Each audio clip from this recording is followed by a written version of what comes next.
నేను బుర్రిపాలెం బుల్లోని కాదు, అవినీతి పరుల గుండెల్లో దిగే బుల్లెట్ని. ఏదేమైనప్పటికీ పద్మశాలిల ప్రేమకి, అభిమానానికి, ఆత్మీయతకి వందనం, అభివందనం. Thank you. వేదికను అలంకరించిన పెద్దలకు, మా మనోహర్ గారికి, అదేవిధంగా ఈ కార్యక్రమాన్ని ఆర్గనైజ్ చేసినటువంటి మహేష్ గారికి, పాత్రికేయులకు, మిగిలిన అందరికీ కూడా నా నమస్కారాలు. పద్మశాలి అంటే ఒక సంస్కృతి, సాంప్రదాయం, తరతరాలుగా అంటే ఈరోజు అంటే కాలేజీలు, ఆర్కిటెక్చర్లు ఇట్లాంటివన్నీ ఉన్నాయి, డిజైన్ స్కూల్స్ ఇవన్నీ.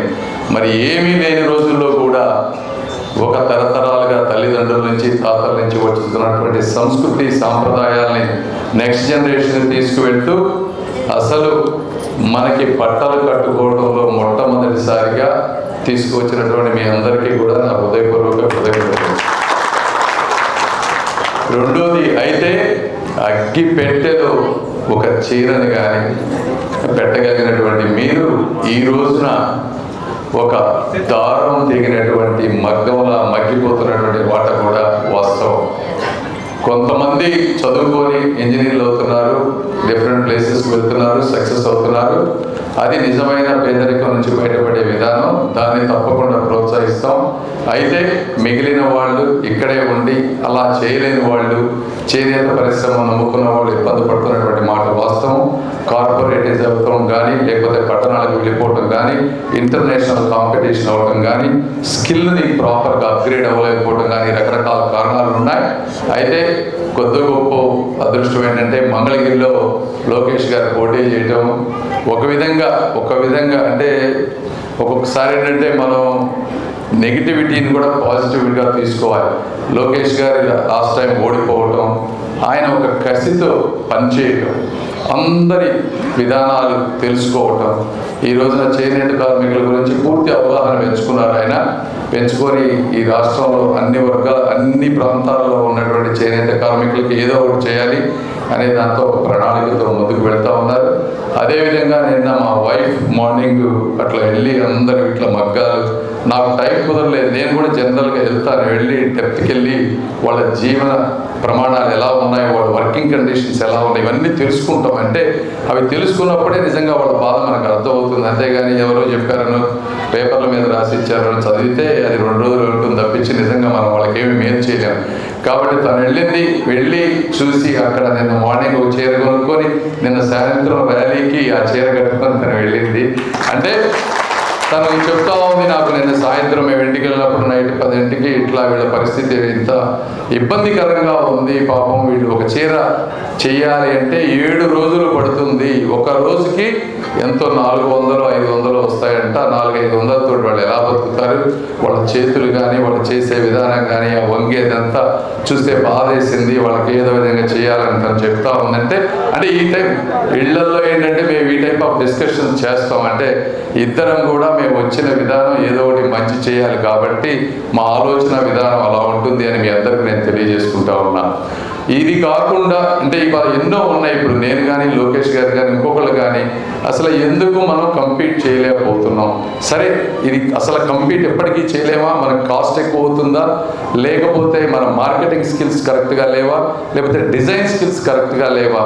ఇవన్నీ 1 by 1 ఇప్పుడు మీరు ఉన్నటువంటి అసోసియేషన్ పెద్దలందరితో కూడా కూర్చొని ఎలక్షన్ అయిపోయిన తర్వాత దాంతో మాట్లాడి దానికి నా వంతుగా మనోహర్ గారు చెప్పినట్టు ఏ రకమైనటువంటి ఇన్పుట్, స్కిల్ డెవలప్మెంటో లేకపోతే ఇంకోటో తీసుకొచ్చి ఎంతో కొంత ఈ సంస్కృతి సాంప్రదాయాలను నిలబెట్టే, నేను అంత అద్భుతాలు చేస్తామని మీకు చెప్పటం లేదు, ఎంతో కొంత అంటే ఇప్పుడు మీరు చూస్తే జగన్మోహన్ రెడ్డి గారే ఉన్నారు, 5 సంవత్సరాలు పరిపాలించారు. మనిషి అనేవాళ్ళు ముందు ఒక ఎఫర్ట్ పెట్టాలి. అంటే వ్యక్తుల బాధలను అర్థం చేసుకొని ఏదో ఒక ప్రయత్నం చేయాలి. ప్రయత్నం చేసిన తర్వాత ఇది సక్సెస్ ఫెయిల్యూర్ అనేది ఓపెన్గా, ఆనెస్ట్గా, నిజాయితీగా చెప్పి ప్రజలను సక్రమమైన మార్గంలో పంపించాలి తప్పించి ఏదో 4 ఓట్ల గురించి మనం చేయకూడదు. అంటే అటువంటి ప్రయత్నం జగన్మోహన్ రెడ్డి గారు మీకే కాదు ఏ వర్గానికి కూడా ఓట్లు వేసుకున్న తర్వాత ఆయన బయటకు వచ్చిన పరిస్థితి లేదు. మిమ్మల్ని కదా ఒక ఎమ్మెల్యేలతో ఆయన మాట్లాడరు, కొంచెం బటన్ నొక్కితే సరిపోతుంది అనుకుంటా ఉన్నారు. ఈ విధంగా 5 సంవత్సరాలు కనుక వదిలేస్తే కొన్ని వర్గాల ప్రజలకి తరతరాల భవిష్యత్తు నాశనం అయ్యేటువంటి పరిస్థితి ఈ రోజున.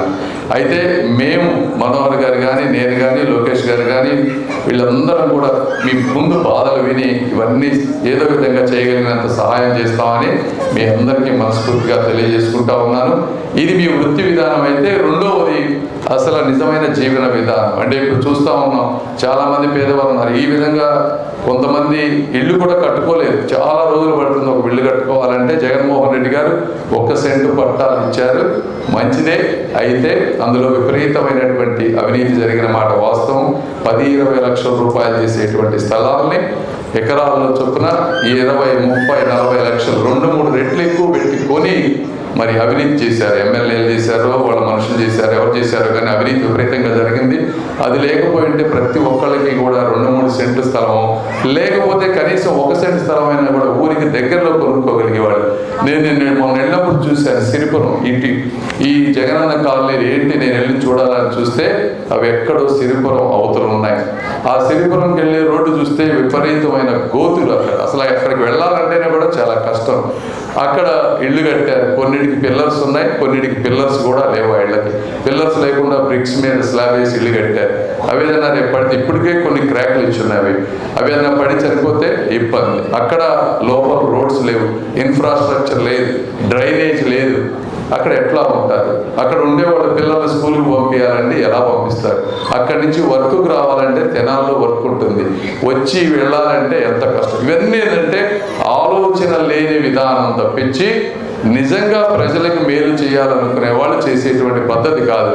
మీరు ఇక్కడ టిట్కో ఇళ్ళు కూడా చూశారు. నేను ఇక్కడికి వెళ్ళి చంద్రబాబు నాయుడు గారు కట్టించారు, అద్భుతంగా కట్టించారు. కాంక్రీట్ వాల్స్, 40-60 ఫీట్ రోడ్డు బ్రహ్మాండంగా ఊరికి సెంటర్లో ఉంది. వాటిని మాత్రం అసలు ఇవ్వను కూడా ఇవ్వలేదు ఈ రోజుకి. అది 90% కంప్లీట్ అయిపోతే మిగిలిన 10% కంప్లీట్ చేస్తే కనీసం 5,000 మంది, వాళ్ళందరూ 5,000-6,000 రూపాయలు నెల రెంట్ కట్టి పక్కన ఉంటా ఉన్నారు. అంటే సంవత్సరానికి 60,000, 5 సంవత్సరాల్లో 3-4 లక్షల రూపాయలు వాళ్ళకి రెంట్ సేవ్ అయ్యేది. మళ్ళీ వాళ్ళు 1 లక్ష రూపాయలు ఎంత కట్టి లోన్ తెచ్చుకొని ఆ ఇళ్ళ పే చేశారు. మరి ఆ ఇల్లు రాకపోయేటప్పటికి ఈ లోన్లు కట్టలేక బ్యాంకులు వాళ్ళ నుంచి ఇబ్బంది పడేటువంటి పరిస్థితి. ఎందుకు చేస్తా ఉన్నారు ఇలాంటివి? అంటే మరి ఇవన్నీ ఇక్కడ లోకల్ ఉన్నటువంటి ఎమ్మెల్యేకి తెలియదా అంటే తెలిసి ఉంటుంది. కాకపోతే ఈయన చెప్పినా అక్కడ వినేటువంటి పరిస్థితి లేదు. లేకపోతే ఈయన కూడా అసలు అలాంటి జగన్మోహన్ రెడ్డి గారి ఉద్దేశం ఏముంది, ఎవరికి వేరే వ్యక్తులకు మంచి పేరు రాకూడదు అనేది. ఇట్లాంటి వ్యవస్థలో మనం ఉన్నాం కాబట్టి మీరందరూ అర్థం చేసుకోండి. ముందు మీ పిల్లలు ఉద్యోగాలు కానీ ఇండస్ట్రీస్ కానీ తేవాలంటే, నేను ఇండస్ట్రీస్ తేవడం కూడా అంత ఈజీ అని చెప్పను. ఒక ఇండస్ట్రీ తీసుకురావాలంటే ఇండస్ట్రీ పెట్టేవాళ్ళు 100 రకాలుగా ఆలోచిస్తారు. ఇక్కడ మాకు కావాల్సినటువంటి వర్కర్స్ దొరుకుతారా లేదా, లేకపోతే వేరే ప్రాంతంలో పెట్టుకుంటే మాకు ఇంకా బెటర్ ఇన్సెంటివ్స్ వస్తాయా అని ఇవన్నీ కన్విన్స్ చేయాలంటే, తీసుకురావాలంటే చాలా హార్డ్ వర్క్ చేయాలి. ఆ హార్డ్ వర్క్ చేసేవాళ్ళు ఎవరంటే ఈ భూమి మీద ప్రేమ ఉన్న వాళ్ళే చేస్తారు. అలాంటి ప్రేమ నాకు ఉందని మీ అందరికి కూడా తెలియజేసుకుంటా ఉన్నాను. ఏది ఏమైనప్పటికీ మీ అందరికీ తెలుసు, నేను నా జీవితం అనేది ఒక తెరిచిన పుస్తకం. ఎక్కడ పెరిగానో, ఎలా పెరిగానో మా నాన్నగారు కూడా మీ అందరికీ పరిచయం కాబట్టి, అదేవిధంగా కిలార్ రోసీ గారు ఎలాంటి వ్యక్తితో కూడా మీ అందరికీ తెలుసు. తెలియకపోతే ఒక ఫోన్ కాల్ పొన్నూరులో ఉన్న వాళ్ళకి ఎవరికైనా చేయండి, వాళ్ళు చెప్తారు.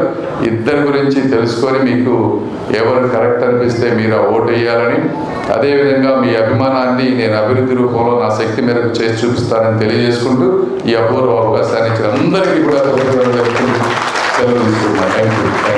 టీడీపీ, బీజేపీ, జనసేన మిత్రపక్షాల కూటమి తరపున గుంటూరు పార్లమెంట్ సీటుకు పోటీ చేస్తున్న పెమ్మసాని చంద్రశేఖర్ గారికే ఓటు వేద్దాం. మన గుంటూరుని గెలిపించుకుందాం.